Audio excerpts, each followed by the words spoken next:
गोंदी पोलिसांची अवैध वाळू चोर धोत्रेवर धडक कारवाई. 16 लाखांचा मुद्देमाल केला जप्त.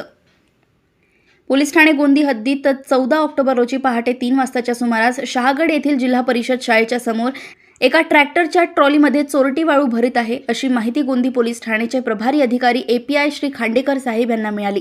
त्यावरून श्री खांडेकर साहेब यांच्या आदेशाने PSI हावले, पोलीस हवालदार हजारे, केंद्रे, पोलीस कॉन्स्टेबल प्रदीप हवाळे, शेख अशांनी सदर ठिकाणी जाऊन खात्री केली असता 14 ऑक्टोबर रोजी पहाटे 4 वाजताच्या सुमारास एक ट्रॅक्टर जिल्हा परिषद शाळेकडून मेन रोडवर येत असल्याचं दिसलं. तेव्हा लोकेशन देणाऱ्या इसमाने ट्रॅक्टरवरील चालकास इशारा केल्याने चालक वाळूने भरलेले ट्रॅक्टर घेऊन पळून गेला.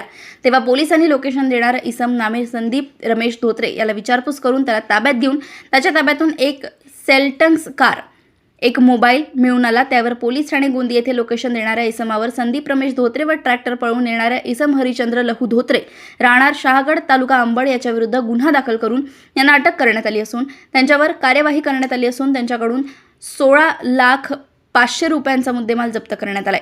सदरची कामगिरी ही जालना माननीय पोलीस अधीक्षक श्री अजय कुमार बन्सल, अंबड उपविभागीय पोलीस अधिकारी धुमाळ यांच्या मार्गदर्शनाखाली करण्यात आली आहे. जालना येथून सहसंपादक रणजित मस्के यांची रिपोर्ट.